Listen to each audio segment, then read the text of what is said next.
Welcome to New Realities. I'm here with the lovely Caroline Cory, and we're also broadcasting on many, many platforms.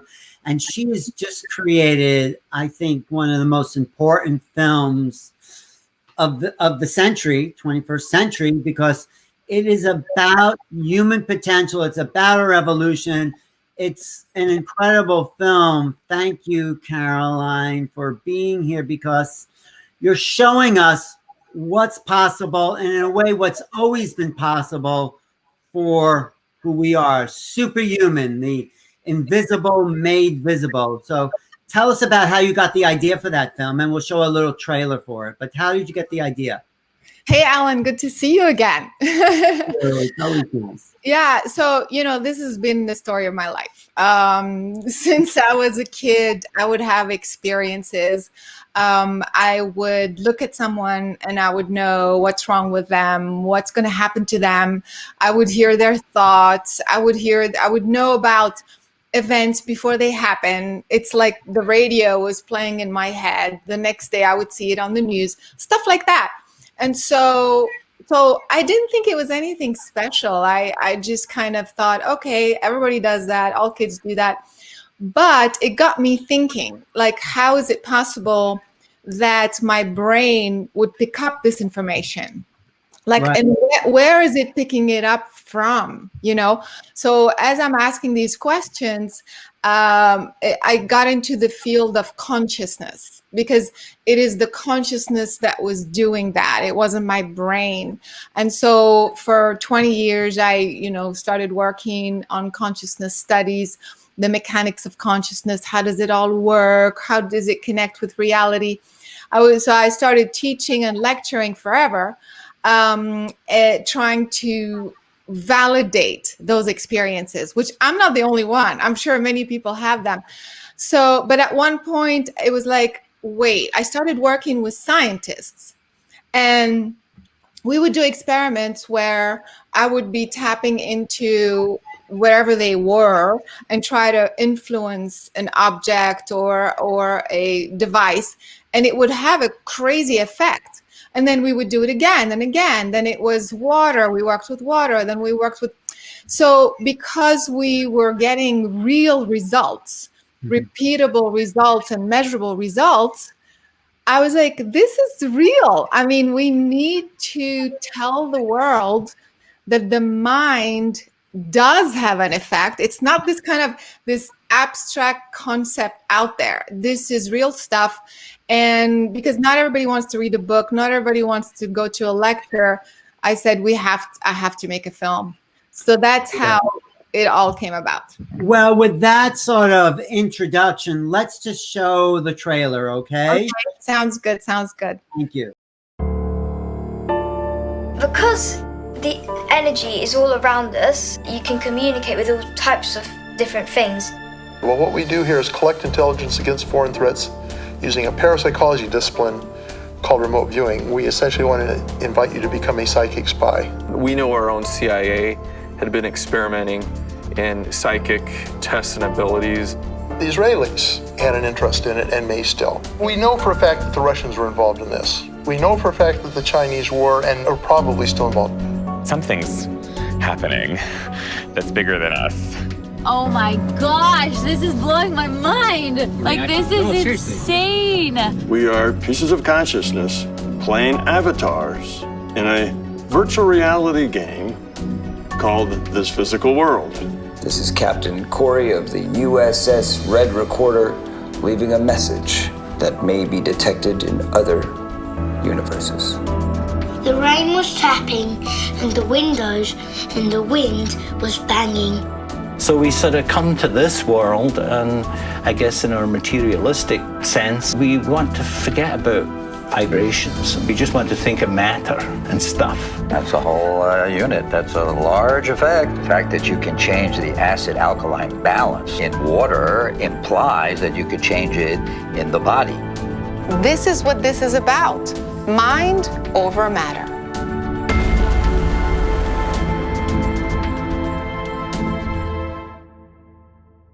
Hi, that is great. I mean, I saw the whole film. So basically, you say We can move objects with our minds. We could see long distance, remote viewing, and anywhere in time space. We could see through blindfolds. I mean, you could move things in a vacuum. So there's no limit really to what we can do and who we are as superhuman beings. Why isn't this taught in every elementary school around the world? Wouldn't that change everything?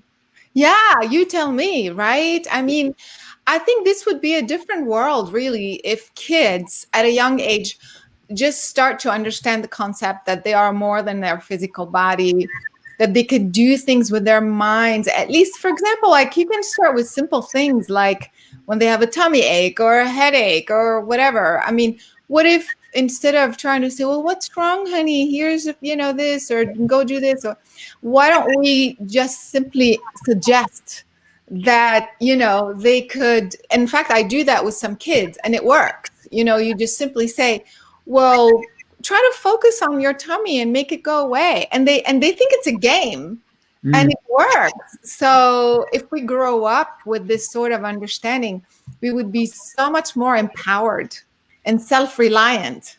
Absolutely. Actually, I think I'm going to focus on my tummy now. I just had to say something. But no, absolutely. We have this facility that we haven't been taught. We've actually not been taught. I don't get into conspiracies, but I do think something's going on that's kept us from knowing ourselves, because if we knew how powerful we are, we wouldn't be enslaved to a media, politics, religion, educations that want to dumb us down, but instead we'd lift us up. Yeah, I mean, think about this. If we, at a very young age, we learn to take care of our body ailments or imbalances, first of all, it probably wouldn't spiral out of control, because every time we have a little symptom, we would know how to manage it before it turns into a serious problem. Well, we wouldn't have the pharmaceutical industry, if a whole society knew how to self-heal, self-repair. So I think it's all about business. It's all about control and manipulation. And that's the reason why it's been kept for a very long time. Well, but now we have this film and lots of people around the world, which you demonstrate, England, Russia, that we are, now coming forward with a renaissance in human consciousness in a sense. But let's talk about the science, because this is what I really like to talk about. You say there's the brain, there's the mind, and there's consciousness. So I understand it. The brain, of course, is the hardware. It's your computer. The mind is the software, like what's on your computer. But your computer doesn't work with just software and hardware. You know what you need to work a computer? You need a person behind the computer. That's consciousness. Correct. So how do you look at that in terms of like remote viewing? If you're seeing at a distance, or that woman who had some eye problem and she started to say, and she makes some very good points, that it's consciousness that's seeing first. How is it? What is consciousness? I guess let's start there for you. Yeah, so to me, consciousness, in fact, even the scientists in the movie talk about it. We say that consciousness is fundamental. Fundamental, it means that it's before anything, is at the base of everything. From consciousness emerges everything else, the physical world, physical experience, and everything else. So if that is the case, then the physical reality, our bodies or whatever we observe, is a byproduct, if you will, of consciousness. So it's almost like consciousness is behind everything. So if it is behind everything, which starts first? The physical reality this means that if it's behind everything, it means it's consciousness that is the trigger for physical reality and not the other way around. And that's what she says in the movie, exactly that. It's like you see first in your consciousness before you perceive it with your brain. It's fascinating. But no, let's break that down a little bit more, because if you just say, I mean, it's great because no, there's not really any definition because it's a word that's coming into formation. But if you say consciousness is behind everything, what is conscious? What is that? Yeah. So in the film, the scientists use the word substance. They say consciousness is a substance. I like to call it an energy. It's a form of energy that is fundamental, because also energy is dynamic, so it kind of permeates everything. A substance feels a bit heavier, I want to say, just the suggestion. I mean, we're using human terms, to describe something that is energy. So as much as possible. So to me, consciousness is a form of energy that is fundamental to all existence. All right. From that form of energy, from that emerges different types of consciousness and different types of energies as a byproduct. But I think we can refine that a little more. I mean, there really is no one definition, because it's sort of a new word in the human vocabulary. It sort of almost replaced God. No one's talking about, they're all talking about consciousness, and it could be sort of the same thing.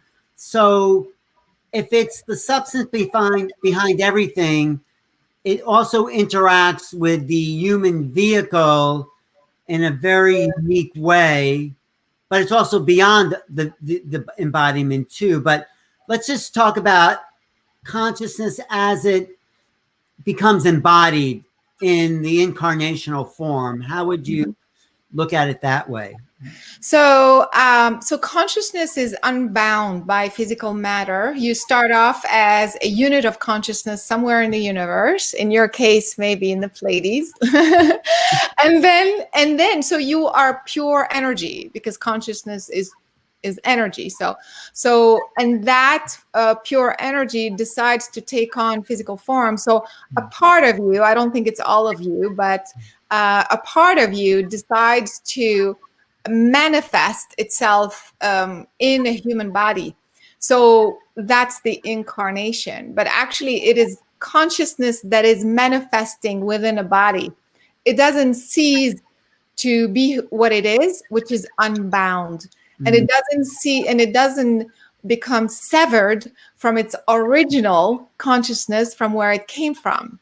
It's kind of like an umbilical cord that's never severed.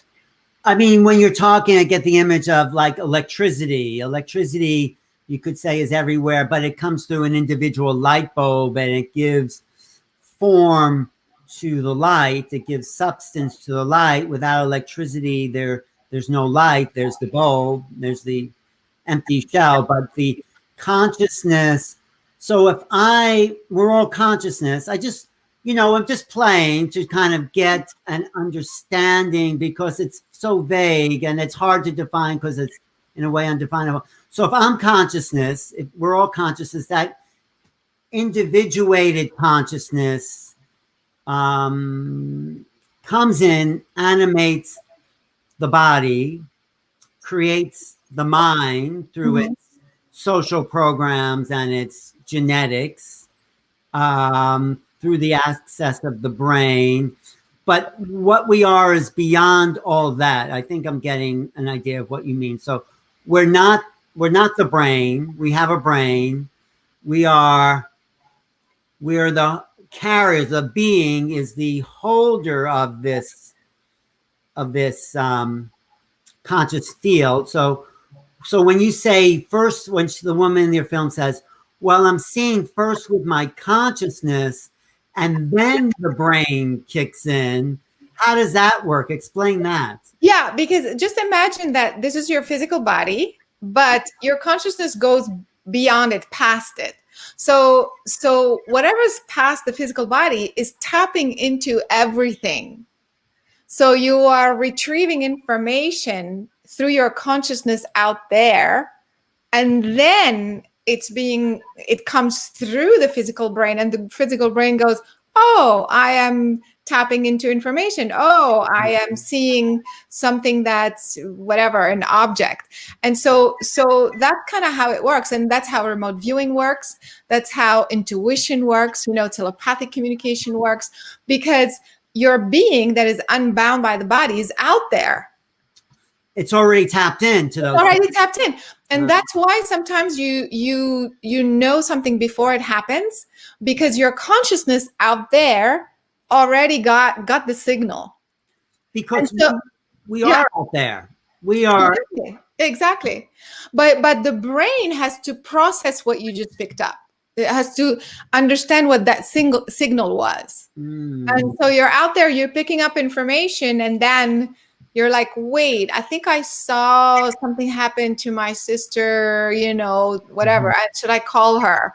And so you're not sure because it didn't actually happen, quite yet, but you already saw it thanks to your consciousness that is unbound and tapped into all that is, basically.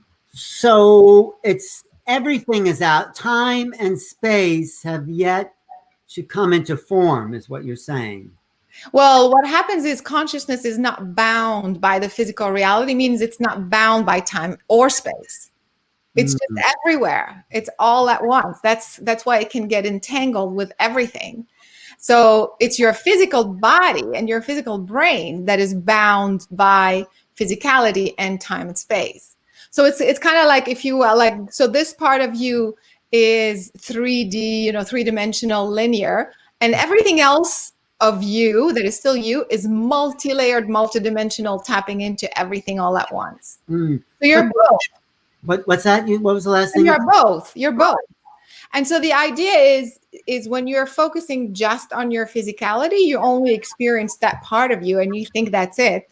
But when you learn to go back and forth and have both at the same time, it's exquisite because you're living this 3D experience and you are switching channels to the multidimensional aspect of you, picking up information from everywhere, and yet processing it through your 3D. That's the mastery, is to be able to switch back and forth. So really, we can know everything about anything, anytime. Bingo. Is that our next film? Is that the next? That is this film. I mean, this film is to demonstrate that the mind or consciousness is tapped into everything, but also, more importantly, that it has an effect on the physical body. That's really more the focus of this film. Right. It's not, because I think what happens is that people have a hard time, even though we keep rehashing it, we keep hearing it, your mind creates, your mind. If you're positive, if you have positive thoughts, you feel good, blah, blah, blah. So we get it as a concept and we believe it as a concept, most people anyway. But we have a hard time because when I put out this positive thought, like, oh, I want to create a relationship, or I want to create money, so I'm putting out these thoughts, but nothing happens. So the cause and effect, the direct cause and effect is not there. So that's why there is no proof. People believe it as an idea, but there's no proof that it's your mind that created something. So when you say, I want to buy a house, or I want to manifest money or a house or relationship, and it happens 3 months down the road, or 3 weeks down the road, or a year down the road, then you don't make the connection. It is because you had that thought. You're like, oh, finally, whatever, Right. When in fact, there is a one-to-one connection. But because, again, your thought is now projected into this multi-layered and is going through the time-space continuum, then you are subject to time and space. And that's why your thought takes that much time, depending on how much momentum you gave it, to manifest. It doesn't mean that it didn't. It just means that it had to go through time, space.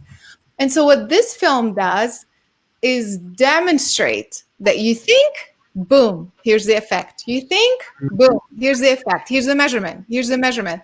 So that's what I did in the film through the demonstrations and the the experiment to show that connection, the cause and effect, in a way I think that's never been done before in film like that.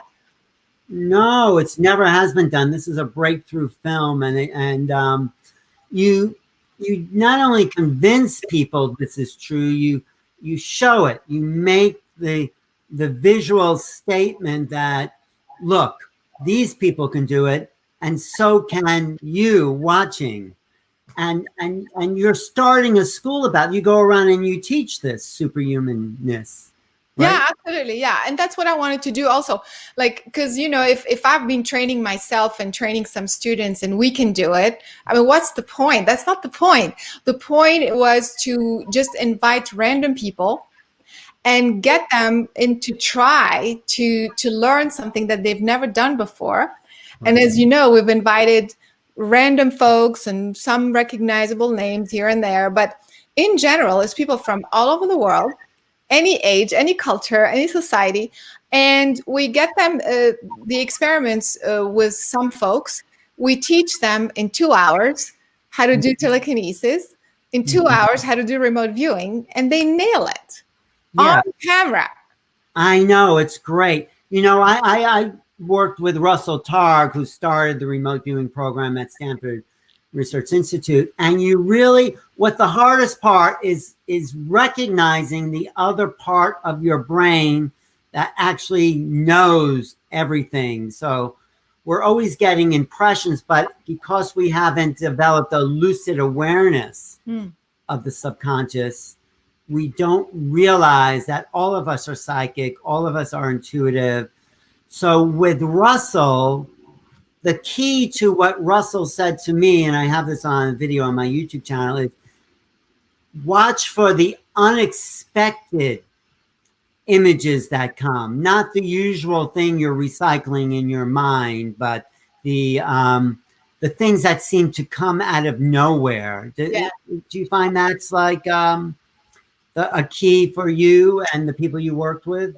Yeah, absolutely. In fact, that's when you know that you didn't make it up or you didn't project, because it came out of nowhere. And that's why sometimes when things would happen to me spontaneously, like I would hear something, I wasn't even thinking about it, and then it would be on the news the next day. Or so when it's something like that, you know that, especially that if it's a subject that's not really, you know, I'm not even interested in it or something like that. So this is when you know that it did come from in an organic way, and it is the truth. You didn't project it. However, I do want to say that the remote viewing folks talk about conscious and subconscious, and the way they teach it, the way they train people, is the subconscious mind knows everything and is tapping into everything. I don't agree with that.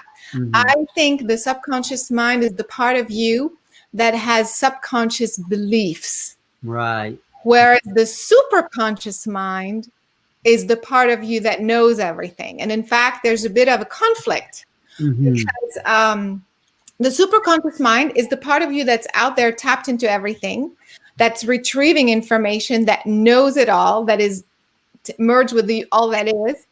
But the subconscious mind is the one that have, you know, subconscious belief that's saying, wait, did I make this up? What if I can't do it? And so I think, to me, that there's more, I mean, it's a little bit more complex in terms of the level or of the consciousness that is really like where things are really happening. This is just a detail, but that's how they teach it, and I teach it slightly differently. No, I think what you're saying is a very important point, because the subconscious was a mapping of the mind done in the early 1900s, the 1890s. Like, what is this thing that seems to, you know, be creative, remember things that have gone repressed? But that was just one level of mapping. What you're doing is taking the frontal lobes, the neocortex, and mapping that as a part of a kind of universal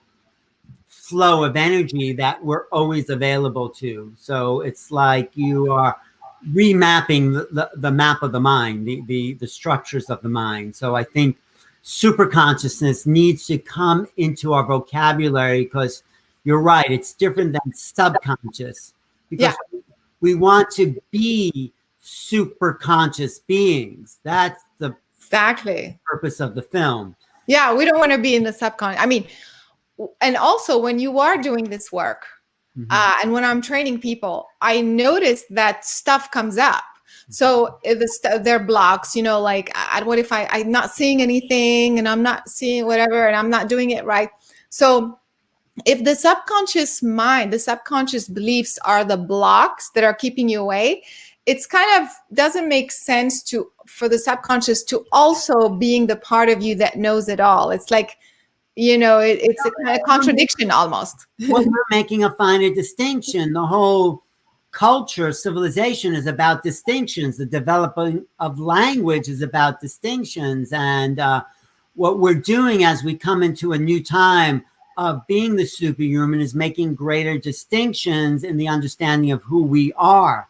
So first we have to recognize that there is a super consciousness, and then you're weaving it into the everyday vocabulary, so we can talk about super conscious for the superhuman, which is really just who we've always been. I mean, there's right. So this is and I'm all for this evolutionary leap, and you know, you kind of were ahead of the curve there, Carol.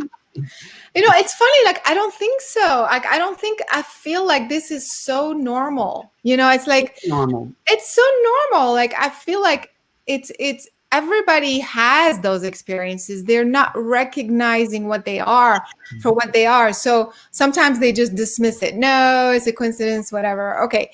But other people, you know, many people do have very, interesting experiences that you would normally call paranormal, but if you know, they just don't know how to process it, so or explain it. So, and there's not enough explanation out there. It's still kind of a taboo subject. And so I think with this film, I'm hoping that people will just relax and just kind of say, this is who I am. So next time I have this thing and I tap into something, let me figure out how I got it. And maybe then I can train myself to do it on purpose next time. Right. So like, you know, I'm hoping the way I made the film, that it's entertaining also, even though there's a lot of science and some serious work in there. So I'm hoping that will happen. Absolutely. No, it's happening. The film is very entertaining, and you know, we are these super conscious beings where we are consciousness, we are energy.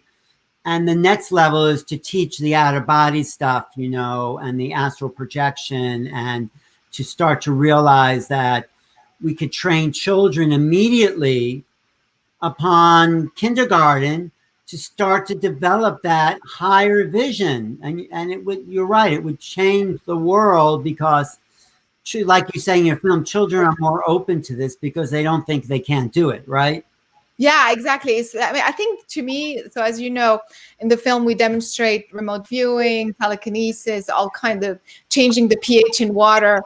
But the most, I think, I mean, I don't know, you should tell me, but the most crazy, mind-blowing thing that we demonstrate is the blindfold. Yeah, yes, absolutely. Yes. I mean, and so that's also, we just taught this class online, you know, after two sessions online, the kids were able to read and do puzzles. And the difference is because kids, when you tell them, okay, I want you to, what color do I have in my hand, or what is behind you, whatever, they don't question it. They just do it, you know? Right. Or they say, I don't see, or they say it is, you're holding this, or it means that. That's what I'm seeing. So my point is, their mind is very easy in the sense of speaking of subconscious, the subconscious doesn't kick in and go, wait, well, how is she asking me this? I'm not sure. I've never done it. They don't go there.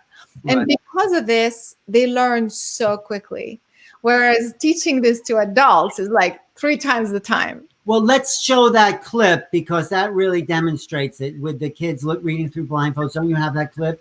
Yeah, I do. Let's show that. That's really great. Yeah. At MPUSA in Ogden, Utah, a blindfold technique called Vibra Vision helps you sense the vibration of various objects in the physical world. All physical matter in the universe is actually a form of energy that's made up of atoms. And those atoms are cycling or vibrating at a certain frequency. Practicing Vibra Vision gives us the ability to access our sensors and to perceive those vibrations, and then convert it into a usable mental image we call mind sight. Red, yellow, blue, yellow, orange, blue, green. From Utah, we make our way to Stuttgart, Germany. There, children are using a different approach to the methodology and display skills with impeccable accuracy. In the beginning, it felt a bit weird when I was able to see without my eyes, but after a while, you get used to it.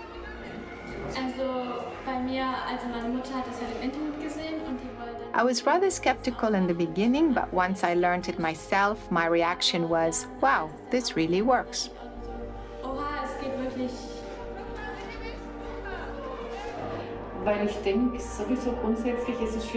I believe much more is possible than we know. Human beings have a lot more skills that they could develop. I also have a granddaughter who learned this skill and bops around with the mask here today. I'm amazed how well it works. Great. That is so good. You know, that should convince everybody that we can do that, that it's possible. We have to start, training our children. People reply to spam emails. Oh. No, I mean, it's odd, isn't it, given the fact that they are preposterous. And they are. What is that? Preposterous. Is that my thing? Yeah. I got was an health officer in Ghana. It is. Likely. I don't know what that is. Oh, wait. Oh, you know what? Sorry. It's the page that was still open. Sorry. Sorry about that. But yeah, I wanted to say that, sometimes when people look at this for the first time, because it's so crazy, the first thing that comes to mind is there's a trick somewhere. Like they're faking it. And that's why in the film, as you saw, we wanted to demonstrate scientifically. We put a device inside the mask to show that there was no light. We did it in a lab to prove that you could do it, even there was no light inside the mask. Right. So I want to just, we'll take some questions from the group, but there's just other couple of points. So when we understand consciousness, you talk about we really understand ourselves. Talk about what you mean in terms of that. So, for example, when I started working with the scientists and doing different experiments myself, of course, other than my whole life having experiences and trying to figure out what I did to get there, when you do that, when you do this sort of questioning, then you understand about you. You understand who you are. You understand how you function. But then the connection with the physical world was fascinating because I would do an experiment first with DNA, for example. I would have worked a lot with DNA and with water. So when I would focus on the DNA or on the water, it would respond. Like as soon as I would have the thought, it would just like respond. It would like zap, it would show a very, very huge increase. Just a second I would think about it. It felt like it was an organic part of me type thing. But then when I try to influence a machine, like an electrical device or something like that, it felt like my consciousness was pushing, was doing something, triggering something to the electrical device. So it was different. And then when it came to the piece of paper, when I tried to move an object, that was a whole different experience. The piece of paper seemed to resist what I was telling it. It's as if it had an ego. It was like, don't tell me that I should move. I'm going to move when I'm ready to move. It was hilarious. And so that exchange, that interaction with water, with electricity, with the computer, with the piece of paper, with the foil, with the spoon, that bending makes you, realize how your consciousness is interacting with all forms of life. And matter as well, right? Exactly. And what effect you're having and how you're having the effect. So as you're doing this work, you learn so much about you. And then you say, wait, this is kind of like, so you have to have the experience.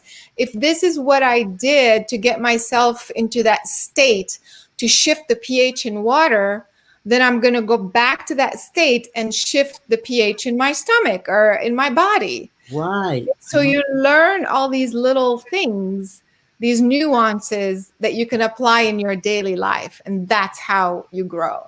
Well, I think that's exactly the point that we could go into deeper, the nuances of this inner sensing. Like we have these inner senses that are much more complex and developed than the outer senses. So like when I do remote viewing, there's a sort of a place in my mind that starts to project images of what I'm remote viewing, but I have to go to that place. First, I have to recognize there is that place, like the pH, and it's sort of the science of consciousness, really. So there's so much more possible. I mean, there's the science. When you go to that part of your brain, you could turn invisible, you could levitate. I mean, it's unlimited, these inner workings, but it's depth and levels. So first we start with moving paper, and then then you could turn your body into light. I mean, there's steps to it, but it's all inside of us, the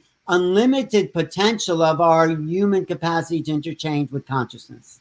Absolutely. That's exactly. So that's why doing this work is not like, what's the point of bending a spoon? It's not about the spoon. It's about when you focus on the spoon and you learn so much. It's so empowering. And then you apply it to other things, especially like the pH. That's why I wanted to do it in the. Should we show that piece though? Because sure. Let's show the pH. Yeah, because many people know that raising the pH in water changes is good for health. Viruses, bacteria cannot survive in an alkaline environment. So that's why I wanted to include it in the film. Right. And to show that, by the way, I'm not the first one who's done this experiment. William Tiller did it. Other people do it. But I wanted to demonstrate how simple that was and how incredibly powerful, like you get those measurements if you just know how to focus. So yeah, we can show that clip. Show that clip. But I'll talk while you're showing it up because it takes a second. But you're saying basically, if we know how to raise the pH in water, we can raise the pH in our own fluid system and change the conditions that are affected by it, or health conditions that are affected by lower or higher pHs. Yeah, exactly. All right, great.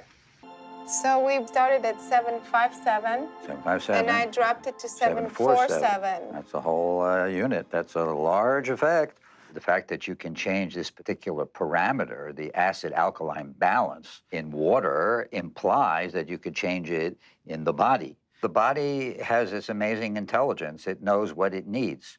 So the fact that you can create an environment with your consciousness and your thoughts and your intention that pH can change at all would allow the body to change the pH in the appropriate direction that it needs. The dogma is you can't change your body chemistry by thinking about it. But the implication is that the intention and the imagery that you use can be used to change your own internal pH. And yes, just let your body do what it knows is the optimal direction and magnitude for change. So can you talk a little bit about, because you've done all these things, you remote views, you've moved objects, you raise pH, the different parts of where you go? I mean, you sort of do it by modeling, but can you talk about those inner senses? And then we'll take some questions too. But I'm just curious about, you are teaching this, but where do you go in your mind let's say, raise or lower the pH?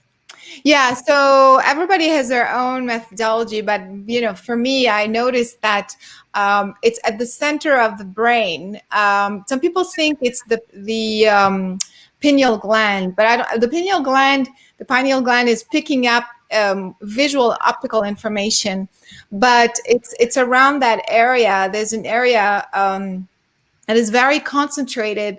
I think for people, just for the sake of simplicity, if you focus at the very, very center of your brain, you will you will feel that there are receptors.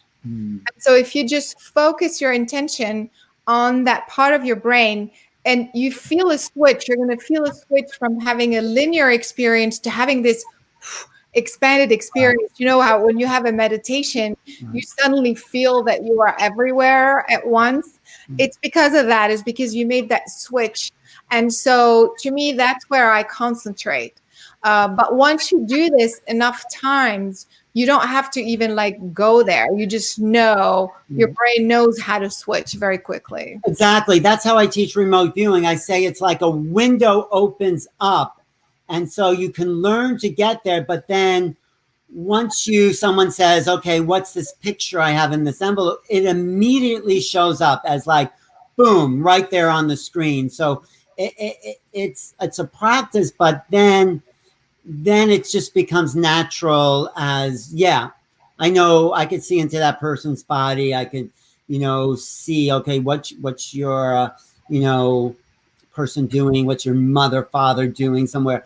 But what you described, I think, was interesting because you're saying, sort of, if I can put it together, you're using your mind to tap into a part of the brain that consciousness is illuminating, right? So what, right? It's the connection between the brain and consciousness. And the mind, because you're using the mind to direct it.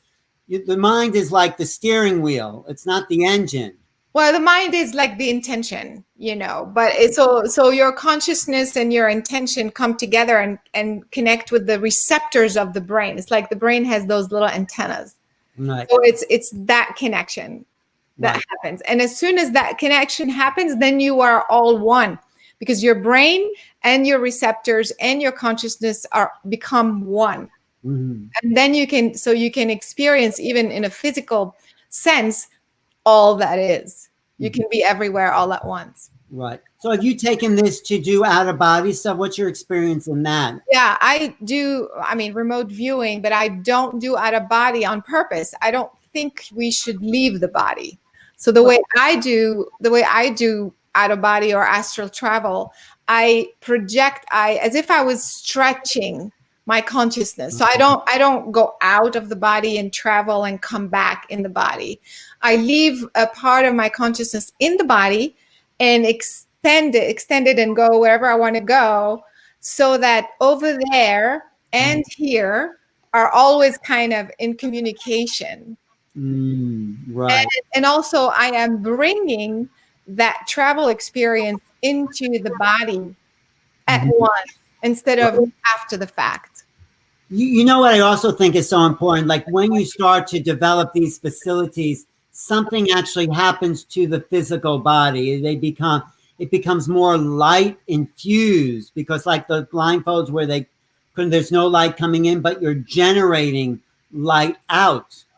So yeah, talk a little bit, because you always look so bright and sharp, so and you do these practices. So talk about the rejuvenation potential in understanding the greater parts of the brain and mind. So I think for me, the most important thing is where you are drawing energy from. And so, because you could be tapping into the consciousness of the universe, but where is that, or you're tapping into nature, but that's kind of vague. Is it a tree? Is it the forest? So to me, throughout my work, all this time, I realized that the most effective and focused way is to plug yourself back in directly with source. Source is everywhere, but is also a hub. It is the hub of the entire universe and all of existence. Mm-hmm. So it's kind of like the brain of all that is. So why would I plug myself with the leg or the foot or the, or the arm if I can go directly to the brain, which generates the energy of the entire universe? And so because of that, I feel that's the most effective for me. So when I do a meditation, it's connecting to source. It's very, very specific. When I align my brain channels, I align with source. It's very specific. And when I want to draw energy from to rejuvenate or have energy or guidance or inspiration or anything, or I'm not feeling good or shifting, it's always directly from the source into my body, into my being, that then I can emanate out. And also when you do that, because that's the original consciousness, the essence of all that is, it's almost like it's an instant balancing, recalibration. Like you're going back to the source of you. Right. So, the source, from what you're saying, is sort of the generation of what you're saying, all consciousness, which is everywhere, right? So I think, though, the more we can do with being aware of all that, yes, it regenerates. Like if I'm doing lucid dreaming, yes, and I start to realize I'm dreaming, and I wake up out of that, I immediately have more energy. Like I may have been tired, but the lucidity of that moment generates some type of connection to a higher energy source. I don't really know why that is. Yeah, exactly. Because we were just talking that you are physical, and beyond the physical, you are multidimensional. And so this multidimensional aspect of you is doing all kinds of stuff, lucid dreaming, astral traveling. And so when you bring that back in you, it's like it's the full you. Right. There's no separation. Oh, here's my 3D body, my 3D job, my 3D life. And then on the weekends, I experience my other self. It's not. You are merging, you are becoming the multidimensional you and the physical you. So it's very invigorating, and it's very centering, and it's very kind of empowering, I feel. Well, it's re-energized. For me, it's like, if I'm awake and lucid dream and I come out, it could just be for like a minute or 2 minutes, 5 minutes. Then I have much more clarity. So yeah, I like what you're saying. Should we take some questions from some of the people that are listening on our platforms? Yeah, absolutely, because we're all over broadcasting on Facebook. So Michael, do we have any questions or comments or anything like that for Alan or for myself? I have more. If we don't have anyone, I always have a lot to ask you, because you're like an encyclopedia of higher consciousness. The people don't even know the work you've done. I also want to say Caroline Cory will be featured in my new book coming out, called Making Contact, and it's about her ET. That's a whole other movie, but it's really about her deeper knowledge of the universe, and it's very exciting to. I'm glad I end the book with you, Caroline, because you kind of wrap it all up. Oh, cool. Yeah. I thought it came out really good. I can't wait to read the whole book. And it flows from Nick Pope, who's like the outer, nuts and bolts guy. That's the outer shell, to the deep inner thing. That's why I finished with you, because you bring it into form as this super conscious being. So love that. Yay. Awesome. Yes. Congratulations. Yes, it all worked out. So what do we have there? Michael, do we have questions? We do. I think only Alan could put together a UFO book ranging from nuts and bolts to the consciousness side. I think he knows everybody and everyone in this field. Well, that's my job, Michael. Thank you. Absolutely. And people watching from all over the world. And thanks again, everybody, Alan's fans and Caroline's. Caroline, the question's for you. Do you think, was there an event or a catalyst that happened when you were young that allowed this to occur? Or was it just your environment and it just organically happened? Yeah, that's a great question. In my case, I want to say it's both. I feel that it was orchestrated prior to my coming. I feel like it was part of an agreement at one point around the age of 5. I'm going to remake this conscious connection with beings and with my lineage and my spirit family and my higher consciousness, which is when I had the experience. Well, at the same time, at the age of 5, I don't know if I told you this story, Alan. I told you that I was just there and those beings showed up. At Christmas, yes. You told me the Christmas story. But I don't know if I told you what I was thinking about at the time. No, I might have to put this in the book. What did you think? So what happened was, it was Christmas Eve. I was just looking around, you know. So the adults were doing the tree and the gifts and just fussing, you know. And so I was watching them. And I was thinking, now I'm a 5-year-old, right? I was thinking, what are they doing? And what does this have to do with love? What does, because they were like fighting and arguing, you know, like, where do you put the gifts? Blah, blah, blah, you know, whatever, you forgot this. And then I kept thinking, like, where is Jesus in all of this? So I was asking these questions. And then I looked at the adults and I said, these humans don't know how to love. Where is love? I kept saying, I feel that there is no love. And as I'm saying that, exactly at that time, I felt very alone in this human environment of adults. Exactly at that time, this is when the beings showed up. Wow. So was this, again, a trigger, an asking of, please give me a sign that love actually exists? Because that connection was incredibly loving. I felt like I was back home.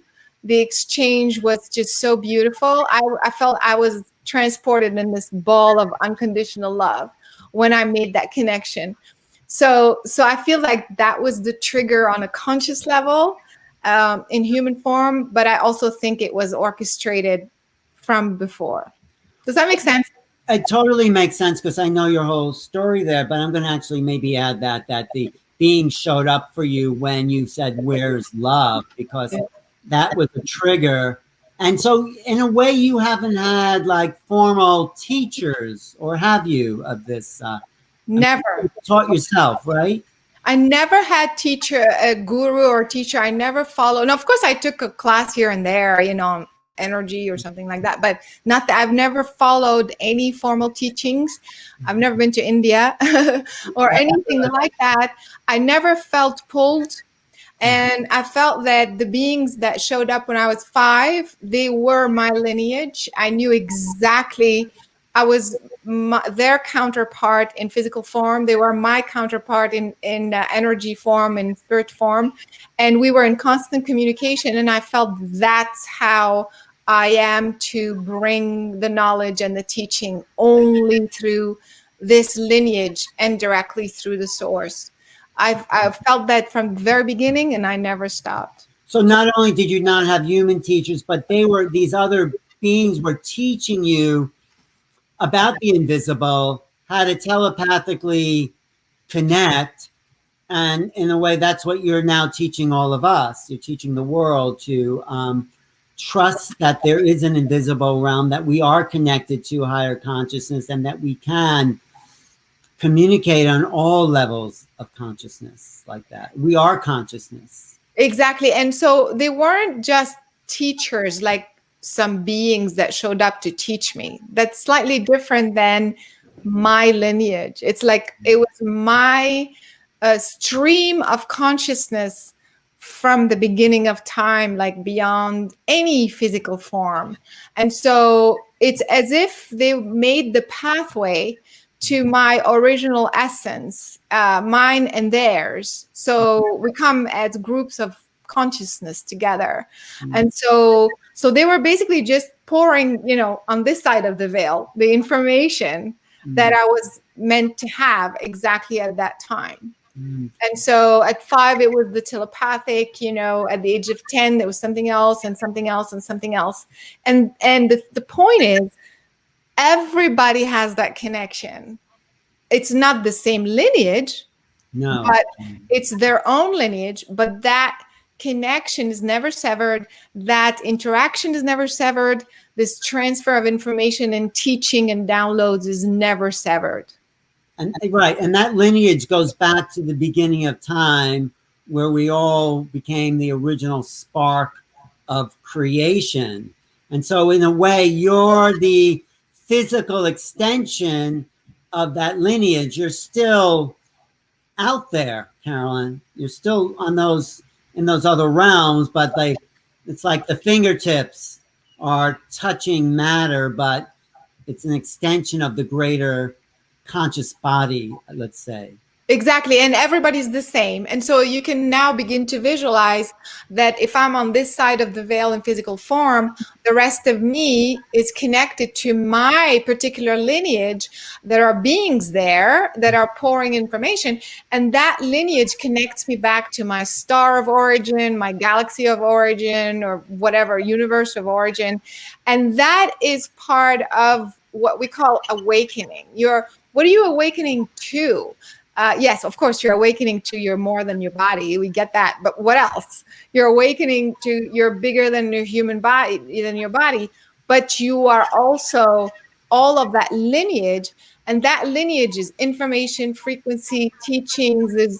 It's a whole range of things that you are meant to brought to this side of the veil. All right, that's our next film, okay? Absolutely. But one thing I want to ask you, and we can wrap up because, you know, you have a lot of interviews coming up and you're doing so much. But, okay, we're connected to that lineage through time, and that's sort of in a different time flow, right? That sort of exists not in the time space we're living in. Exactly. So on this side of the veil, you're 3D, you're a human body. And on the other side of the veil, it's multidimensional. Just like what we were talking about, the human body. The human body is physical, 3D.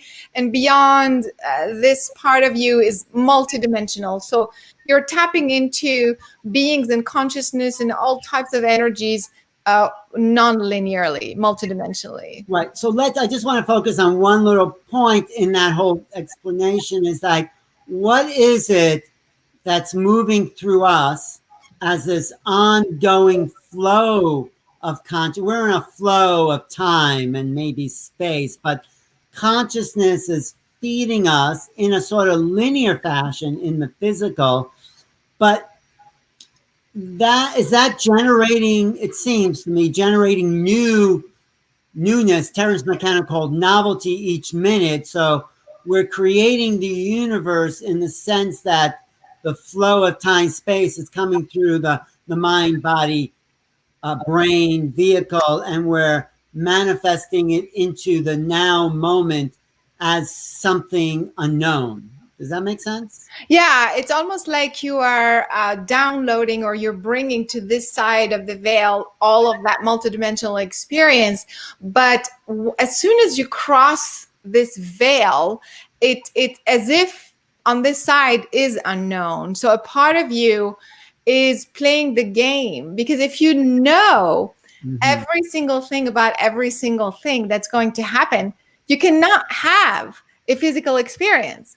I mean, yes, you're tapping into things that are about to happen, you know, but it's like as needed, you know. Because then you can't, like, if everything you think and it happens and you know exactly what you're going to say and you know exactly, you know, so then you have no experience in the time space. And that is physicality. But does everything exist that is already known?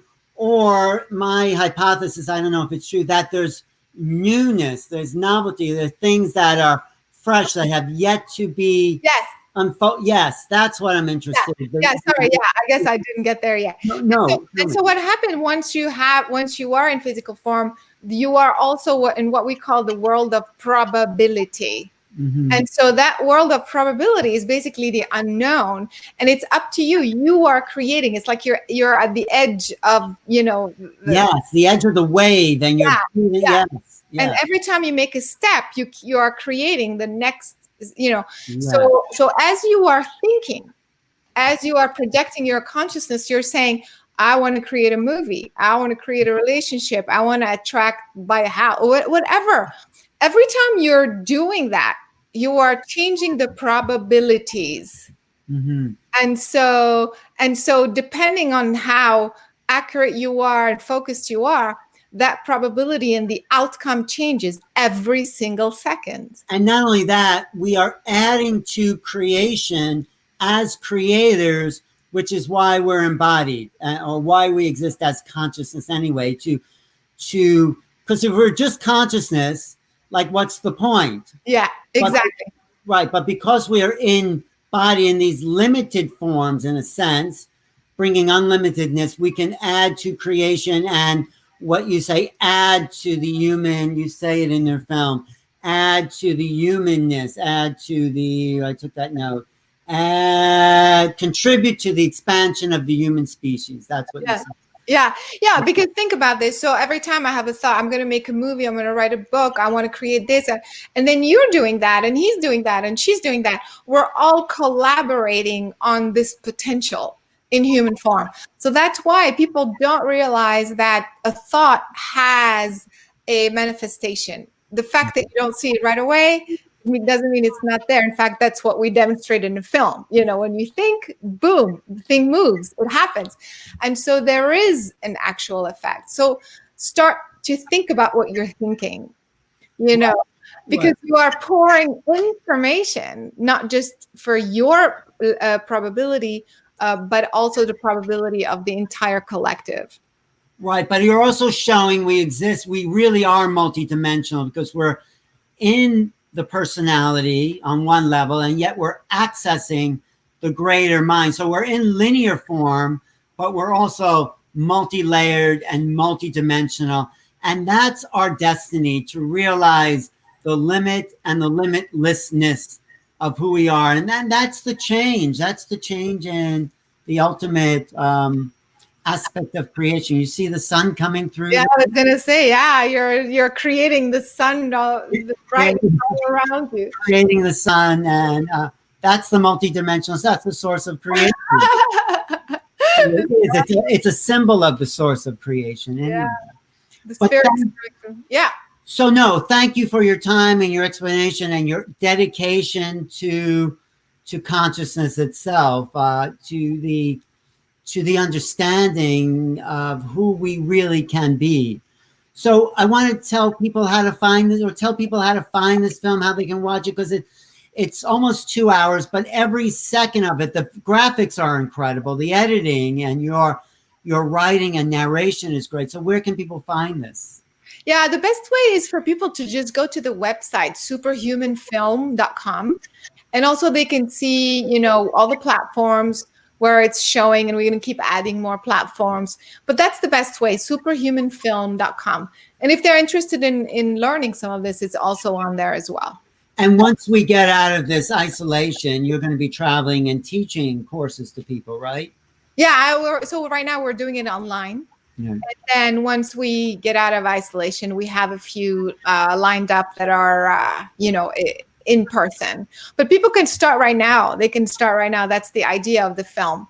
And like you said, it's the kind of film that you want to see again and again, because there's so much information, so much detail, and also for you to just have fun with it and try it out.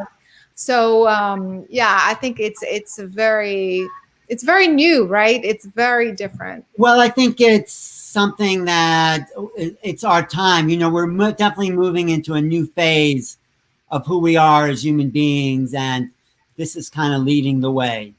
So any other comments, anything? Are you ready to wrap up, or anything else that anyone has to say about this, Michael? Do you have anything else, Michael? We have a couple more. First of all, Julie and Emma are saying, guys, please do more of these interviews together. It's fascinating. A couple other fans have, Chris in the chat said, both of you have had positive contributions to my spiritual awakening. Thank you so much. I had one question, and I don't know what the answer will be, but Caroline, when you met those beings when you were 5, could you get a sense of where they were from, or have they kind of gone past being in a physical place at this point, if it's just a matter of energy? really wanted to get that one answered before we ended. I knew exactly who they were and where they came from, and I saw the whole thing, and that's the reason why I talk about source, because they came directly from source. I could see exactly the whole stream of consciousness, how it was plugged in, and how it was kind of creating a path for me, and that's the reason why my work has been specifically based on that, because I experienced it. I knew how it all worked and why it was so important to be in this particular alignment. And so that became the base of all of my teaching and all of my energy, all of my understanding. So you're always connected to the source, and you're sort of ambassador to wake us up. Yes, and so are you. And right. So is everybody else. The difference is that I am conscious, like at a level of awareness, I mean, everybody is in their own way, but the difference I feel, the reason why I had this experience at the age of 5 and got to understand and how it works is so that I can help others awaken it and activate it in this very conscious way. Right. And just imagine the world we will live in when everyone realizes that they can move objects with their mind, they can remote view, they can see the invisible, really. The whole world changes. Forget UFOs. This is beyond. That already is a given, but who we are is what we're really discovering here. So, exactly. Absolutely.